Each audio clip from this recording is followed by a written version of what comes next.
I have found in my experience that income does not far exceed personal development. You can have more than you've got because you can become more than you are. That's the challenge.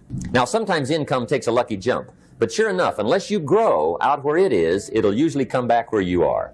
Life has strange ways. Success is looking for a good place to stay. So instead of going after it, you work on yourself. Personal development. True happiness is not contained in what you get.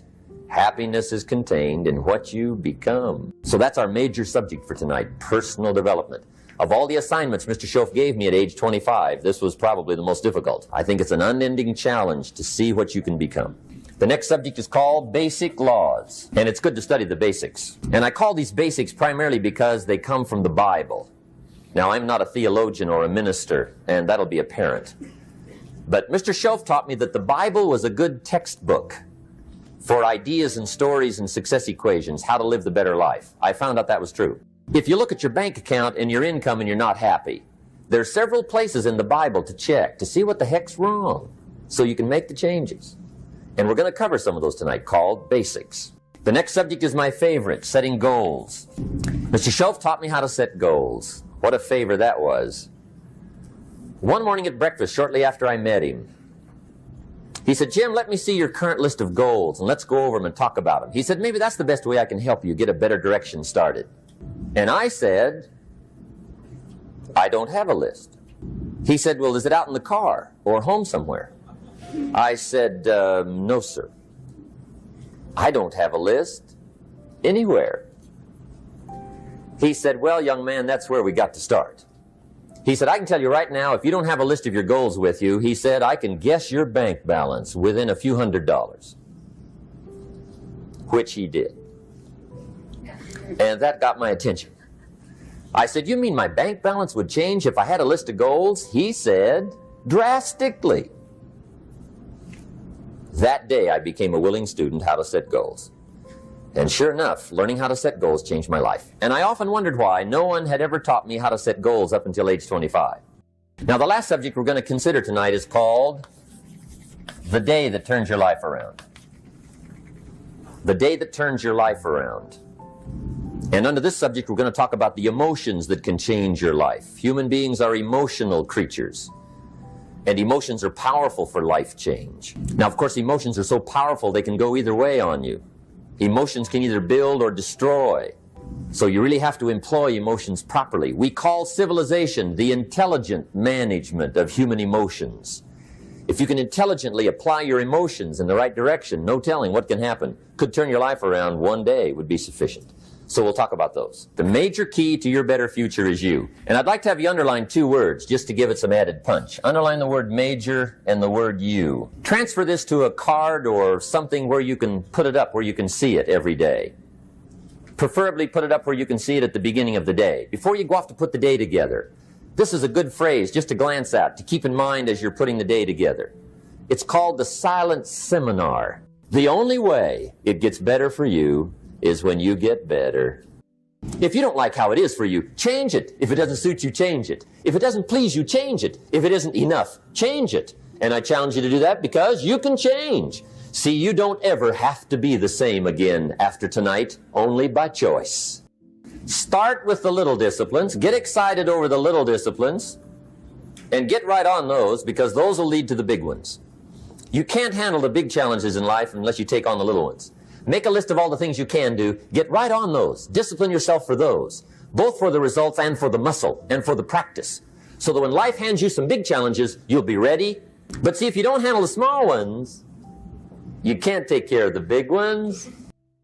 Let me give you 3 steps to start life change that can change your life, your personality, your lifestyle. Everything can change.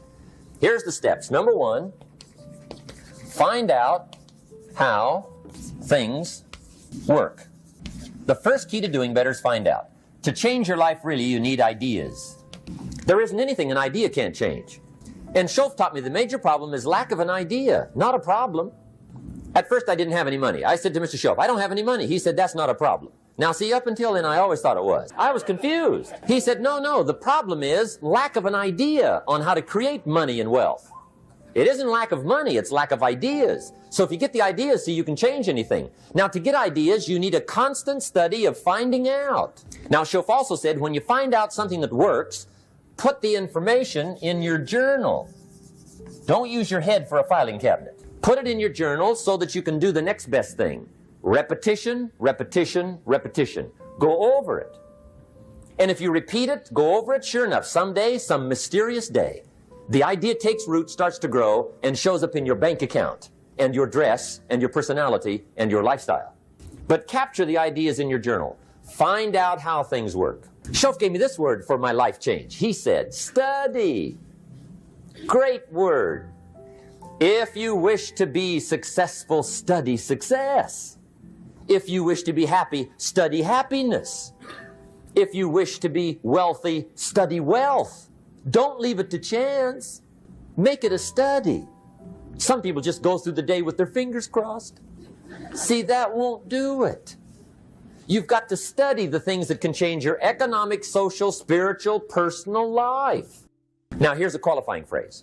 And we'll have several of these qualifying phrases throughout the seminar. Here's the first one. You may not be able to do all you find out. I understand that.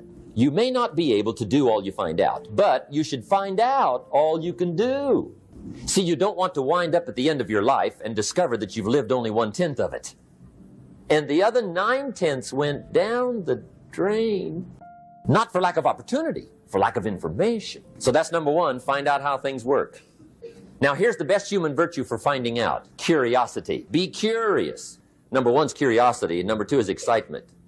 Get excited like a child over your ability to make yourself do anything for change.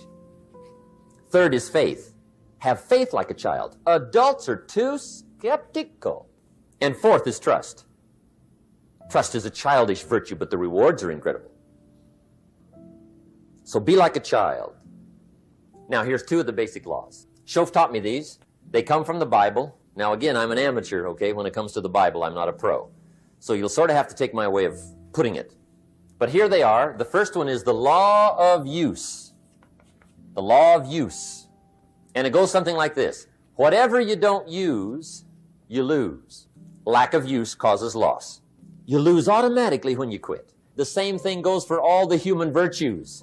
Ambition, unused, declines. Strong feelings, unused, diminish. It doesn't grow, it diminishes. Faith, unused, decreases. It's a law. Vitality, unused, diminishes. Energy, unused, decreases. The guy says, well, I'm going to save up my energy. You can't do that. The guy says, well, I'll work twice as hard tomorrow to make up for it. See, that's foolish. You could have done that anyway. Today, unused is lost. A talent unused is lost. An ability unused is lost. So here's one of the key expressions of the evening. Take a new inventory of yourself. Starting tomorrow, new project. Take a new inventory. And make sure that all of your talent and ability and mentality and ingenuity and vitality and strong feelings, faith, courage, make sure that all you've got's being used. Otherwise, you lose. The next subject is setting goals. Let me show you what turned my life every way but loose. Mr. Schoff dropped this idea on me, changed me completely. Setting goals. Here's what can easily happen if you don't set goals. It's easy to let life deteriorate into making a living instead of designing a life. And we all have a choice. Make a living or design a life. It's easy to get trapped by economic necessity and settle for existence rather than substance. That's easy. But the best advice I can give you on how to break out of that trap is to learn how to set goals. Mr. Schoff put it to me this way. He said, Jim, if you had enough reasons, you could do the most incredible things. I never forgot how he put that. If you have enough reasons. See, reasons will change your whole life. Mr. Schoff said to me, he said, Mr. Rohn, I think you've got plenty of intelligence, you've got plenty of talent, you've got plenty of ability. Probably what you lack is plenty of reasons. He said, I don't think your current bank balance is a true indication of your level of intelligence. I was happy to hear that. He said, I think you're much smarter than your present bank balance indicates. And that turned out to be true. I was much smarter. But of course my first question was, well then why isn't it bigger? And he said, you don't have enough reasons. You've got enough intelligence, but not enough reasons. So see, reasons can change your life. Here's what else I found out.